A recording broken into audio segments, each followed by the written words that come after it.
పరిపక్వత లేని పార్కు ప్రేమికులకి ప్రపంచం అంతా ప్రేమమయం. పొరపాటున పెళ్ళి ఒక పంచకు చేరితే ప్రేమ మాయం, అంత అయోమయం. దేవుడు గొప్ప మనసుతో అందమైన ఆడదాన్ని సృష్టించాడు. పురుషుడి మీద పగతో ఆమెను భార్యం చేశాడు. ప్రేమించే రోజుల్లో నీ కోసం నరకానికైనా వెళ్తానన్న ప్రేమికుడు పెళ్ళయ్యాక తెలుసుకున్నాడు అనుకున్నట్టు అక్కడికి వచ్చాడని. ఓ భార్యా బాధితుడిని లవ్ మ్యారేజ్, అరేంజ్డ్ మ్యారేజ్లో ఏది బెటర్ అంటే హత్య, ఆత్మహత్య ఈ రెంటిలో ఏది బెటర్ అంటే ఏం చెప్పాలి అన్నాడట. మేధావుల మౌనంతో గాడి తప్పుతున్న మన సమాజంలో ఇప్పుడు అర్జెంటుగా కావాల్సింది నీతులు చెప్పే వేమన్లు కాదు, అవినీతిని నేలకు తొక్కే వామనులు. ప్రపంచంలో చాలా మంది బాధల్లో ఉన్నది నాకు ఈ బాధ ఉందనే బాధలో తప్ప బాధల వలన కాదు. నువ్వెంత తెలివి తక్కువవాడో తెలుసుకోవాలి అంటే నీకు చాలా తెలివి కావాలి. ప్రపంచంలో అన్ని బంధాలు మానసికమైనవే, కానీ మానసికంగానే కాక భౌతికంగా కూడా దగ్గర చేసే అరుదైన ఒకే ఒక అనుబంధం భార్యాభర్తల సంబంధం. నీకు వృద్ధాప్యం వచ్చేది వయసు పెరిగి కాదు, వయసు పెరుగుతుందని భయం పెరిగి. నిజమైన మిత్రుడు నీ లోపాలని సరిచేస్తాడు. స్వార్థపరుడైన స్నేహితుడు సరిలేని నీకెవరంటూ భజన చేసి నీ ఖాళీ చించేతో కడుపు నింపుతాడు. దంపతుల్లో ఏమి చేయాలో తెలిసిన భర్త, ఏమి చేయకూడదో తెలిసిన భార్య ఉంటే వాళ్ళ బ్రతుకు బృందావనమే. బాగా చదువుకుంటే జ్ఞానం, ప్రపంచాన్ని చెందితే విజ్ఞానం, ఆ రెండూ ఉన్న ఆచరించిన దంపతులది అజ్ఞానం. మరిచిపోకు నీకు సాయపడ్డ వాళ్ళని, నువ్వు సమస్యల్లో ఉన్నప్పుడు నిన్ను వదిలి వెళ్ళిన వాళ్ళని, నిన్ను ఆ సమస్యల్లోకి నెట్టిన వాళ్ళని. ఓడిపోతానని భయపడి ప్రయత్నించకపోవడం కన్నా ప్రయత్నించి ఓడిపోవడం నయం. తాళి కడితే తను నీ భార్య అయిపోదు, తిండి పెడితే నువ్వు తన భర్తవైపోవు. నీ ఇంటికి వచ్చిన ఆడపిల్ల నుంచి తీసుకోవడమే కాదు, ఇవ్వడము నేర్చుకో. అదే పెళ్లిలో నువ్వన్న నాతి చెరామి నీతికి అర్థం, పరమార్థం. 10 నిమిషాల పెళ్లి చూపులు, వెంటనే 3 ముళ్ళు. ఇక మెట్టినింట బ్రతుకు. నీకు నేను ఉన్నాను అనే భర్త దొరికితే ఆశాంతం ప్రశాంతం, లేనినాడు అవిశ్రాంత పోరాటం. అదే ఆడపిల్ల జీవితం. నువ్వు ప్రేమించేదాకా తెలీదు నా ఉనికివి నువ్వే అని. నన్ను నిన్నుగా మార్చింది నీ ప్రేమే అయితే ఆ ప్రేమ లేని జీవితం మరణం కన్నా దారుణం. పలుగు దెబ్బలు తిన్నా పచ్చని మొక్కల్నిచ్చే భూమిలా నువ్వు చేసే గుండెగాయాలని భరించే భార్య దొరకబట్టే నీ బిడ్డలకు తల్లైంది, నీకు ఇంకా భార్యగా మిగిలింది. ఒక భార్య ఉండగా మగాడు రెండో పెళ్లి చేసుకోవడానికి చట్టం ఎందుకు ఒప్పుకోదు అంటే పాపం మరోసారి ఎందుకు బాధితుడు కావాలి అని. ఆడపిల్ల ఎంత చదివినా ఎంత ఎదిగినా పెళ్ళి అనేది సిలబస్ తెలియని పరీక్షే. రాయనక్కర్లేదు, కానీ కట్టుకున్న వాడితో పాటు అందరినీ చదివి ఆకట్టుకుంటే చాలు, నువ్వే ఆ ఇంటి సిలబస్ అవుతావు. కృష్ణుడు సుదీర్ఘమైన భగవద్గీతని జవాబుగా చెప్పింది అర్జునుడు అడిగిన ప్రశ్నకు కాదు, ప్రశ్న అడిగిన అర్జునుడికి. నా భార్య నేను చెప్పింది చేయాలని ముందుకేస్తున్న భర్తలే ఆడపిల్లల మనసు పెరగడానికి నిజమైన కర్తలు.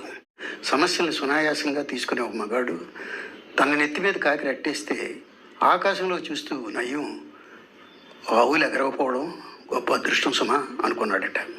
ప్రకృతి పురుషుడిని శారీరకంగా బలవంతుని చేసింది భార్య బిడ్డల మీద బలప్రదర్శన చేయడానికి కాదు, కుటుంబ భారాన్ని మోసే బలం నీకు ఉండాలని.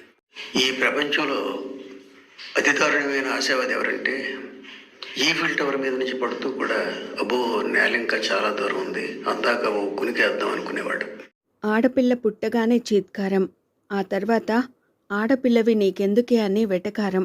చదువుకుని సంపాదిస్తున్నా భర్త ప్రదర్శించే అహంకారం. ఇదే మన సంస్కారం. ప్రేమ ఫాస్ట్గా రిలీఫ్ ఇచ్చే ఇంగ్లీష్ మెడిసినే కానీ ఆ మందు సైడ్ ఎఫెక్ట్స్ అర్థమయ్యేది పెళ్ళయ్యాకనే అంటారు. నీ భాగస్వామికి నువ్వు బోరు కొట్టకుండా బాగా స్కోర్ చేయాలి అంటే తను చెప్పేది సూదైనా వినే పూచి నాది అన్నట్టు ఫేస్ పెట్టు, పాస్ అయిపోతావు. ఎక్కువ కాలం బ్రతకాలి అంటే మగాడు అర్జెంటుగా పెళ్లి చేసుకోవాలట. అప్పుడు అతను చావడగానే ఎక్కువ కాలం బ్రతకాలన్న ఆలోచన మాత్రం చచ్చూరుకుంటుందట. ఈ ప్రపంచంలో ప్రారంభంలో సుందరంగా కనిపించేది, పోను పోను తొందరపడ్డామనిపించేది పెళ్ళే. మొహమాట పడితే ముంచేయడం, నమ్మిన వాడిని నమ్మేయడం హాబీగా మార్చుకుని ఇప్పటి సొసైటీలో గుర్తుంచుకో, నిన్ను కాపాడే అస్త్రం లేదు అనే 2 అక్షరాల పదం. నిన్ను చూసిన తొలి క్షణంలోనే నన్ను ఆకర్షించే ప్రత్యేకత ఏదో నీలో ఉందనుకున్నాను, కానీ నీకు దగ్గరయ్యాక తెలిసింది ఏదో కాదు, నువ్వే ప్రత్యేకమని. కొడుకుని చెట్టంత వాడిని చేసింది చెట్టులా నిర్ణయిస్తావని తప్ప ఆ చెట్టుకి వెళ్లాడదీసి ఉరేస్తావని కాదు. అవును, ఈ మధ్య రోజు నా ఫోటో నా ఆఫీస్కి ఎందుకు తీసుకెళ్తున్నారు అని భార్య అడిగితే, అక్కడ ఎంత పెద్ద సమస్య వచ్చినా నీ ఫోటో చూస్తే చాలు నిన్ను కంపేర్ చేస్తే ఇదో పెద్ద సమస్య అని సంబరపడిపోతుంటా అన్నాడట సదరు భర్త. మగాడి ఎదుగుదల వెనుక ఒక ఆడది ఉండడం ఎంత నిజమో, మరో మగాడి పతనం వెనక కూడా ఇంకో ఆడది ఉండడం అంతే నిజం. నువ్వు మంచి ప్రేమికుడివి అయ్యావంటే అమ్మ కారణం, గొప్ప శ్రామికుడివి అయ్యావంటే నాన్న కారణం. అమ్మ అడుగులు నేర్పితే నాన్న ఓర్పుతో నీ తప్పటడుగులు సరిదిద్దుతాడు. ఈ వేద భూమిలో తొలి స్థానం తల్లిదే, కానీ ఆ గౌరవం దక్కేది పెళ్ళైన ఆడది తల్లి అయితేనే. కొడుకు ఎంత ఎదిగినా పుత్రులలో పసికందుగా ఉంటే చాలనుకుంటుందమ్మా. కానీ తను సాధించలేని ఈ అరుదైన కలను కొడుకు ద్వారా నెరవేర్చుకోవాలనుకుంటాడు తండ్రి.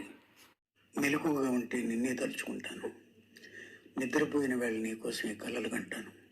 నీతో ఉంటే చాలు, అదే నాకు బ్రతికంటాను. నిన్ను ఇబ్బంది పెట్టినా కానీ నీ బాధలు నిన్ను బలవంతుని చేస్తాయి, కానీ నిన్ను వాడుకుని వదిలేసిన బంధాలు మాత్రం జీవితకాలం నిన్ను బాధ పెడుతూనే ఉంటాయి. ప్రేమంటే నువ్వు ఆనందంగా ఉండడం కాదు, నిన్ను ప్రేమించిన వారిని ఆనందంగా ఉంచడం. గొడుగు వర్షాన్ని ఆపదు, కానీ వర్షం నుంచి నేను కాపాడుతుంది. నీలోని ఓర్పు అంతే. సమస్యల జడివాన్లో నువ్వున్నా నిన్ను నియంత్రించి నీకు మంచి తీర్పునిస్తుంది. నువ్వు నన్ను ప్రేమించాక తెలిసింది ప్రేమంటే ఏమిటో, నిన్ను నేను ప్రేమించాక తెలిసింది ప్రాణం అంటే ఏమిటో.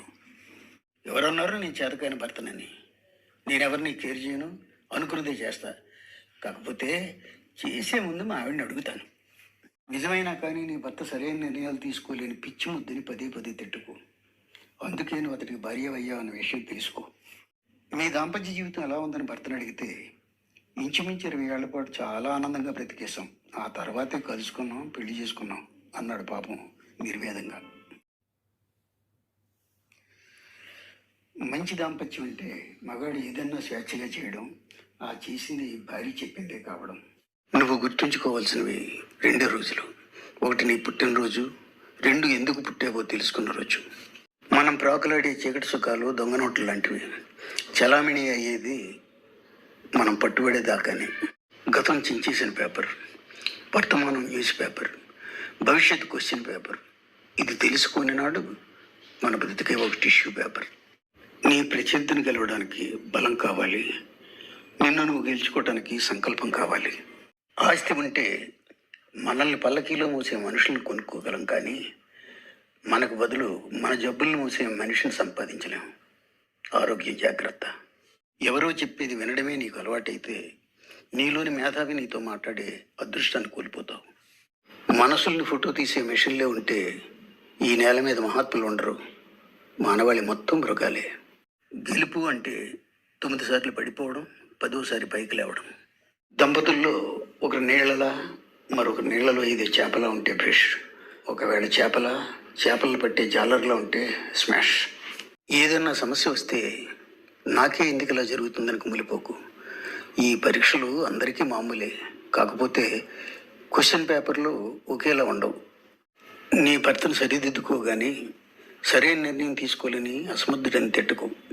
నువ్వు భార్యమైంది కూడా అతని నిర్ణయంతోనేగా.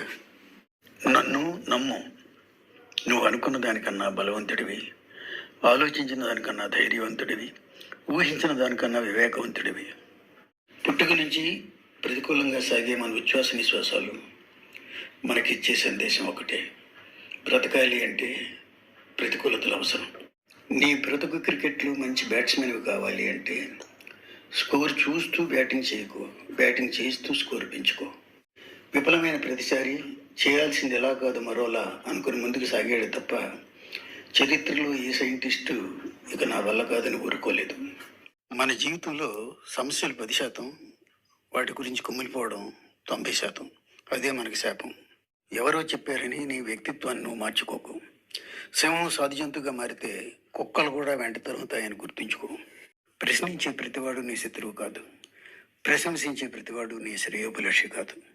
భక్తి అంటే దేవుడి గుడిలో నీ కోరికల లిస్టు చదవడం కాదు, నిష్ఠతో ధ్యానించడం. నువ్వు ఫూల్ అని అంతా అనుకున్నప్పుడు నిశ్శబ్దంగా ఉండి తప్ప నోరు విప్పి మాట్లాడి వాళ్ళు అనుకున్నది నిజమే అని నిరూపించుకో. పగిలిన నీ గుండె వేదంలో ఉన్నప్పుడు, నీ పెదవుల పదాలు మర్చిపోయినప్పుడు, కుమిలిన నీ కళ్ళు చెప్పే భాషే కన్నీరు. రాజీ పడడం అంటే తలవంచడం కాదు, మంచిని పంచడం కోసం సగర్వంగా ఓ మెట్టి దిగడం. కొత్తగా పెళ్ళైన మగాడు ఆనందంగా ఉంటే సరే అంటాం. అదే పెళ్ళైన 10 ఏళ్ల తర్వాత కూడా ఆనందంగా ఉంటే అరే అని ఆశ్చర్యపోవడం సహజమేగా. ఇల్లాలుగా మొదలై సెలవు లేని బానిసల అహోరాత్రాలు శ్రమిస్తూ ఇక సెలవండి అని కన్ను మూసేదాకా సేవలు చేసే ఆడదే భార్య అంటే ఇప్పటికీ ఇంతే. సంపాదించడానికి సంవత్సరాలు పడుతుంది, కానీ పోగొట్టుకోవడానికి 10 క్షణాలు చాలు.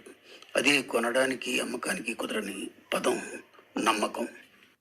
నీకు 10 రోజుల్లో మరణం తప్పుతుంది దేవుడు చెబితే, ఒక్కరోజు ముందే నేను తనువు చాలిస్తాను. నువ్వే లేనప్పుడు నిన్ను చూడకుండా నేనెలా ఉండగలను? నా ఇంటికి నేనే బాస్ని, కాకపోతే మా ఆవిడ మాత్రం జస్ట్ డిసిషన్ మేకర్. అంతేగా మరి. సతీ సావిత్రి కథ నుంచి మనం తెలుసుకున్న సత్యం ఏమిటంటే, భార్య నుంచి భర్తని చివరికి ఆ ఎవడు కూడా కాపాడలేడని. పెళ్ళైన కూతుర్ని ఓ తండ్రి అడిగాడు, నన్ను నీ భర్తని కంపేర్ చేస్తే నీకెవరంటే ఎక్కువ ఇష్టం అని. కూతురు నవ్వేసింది.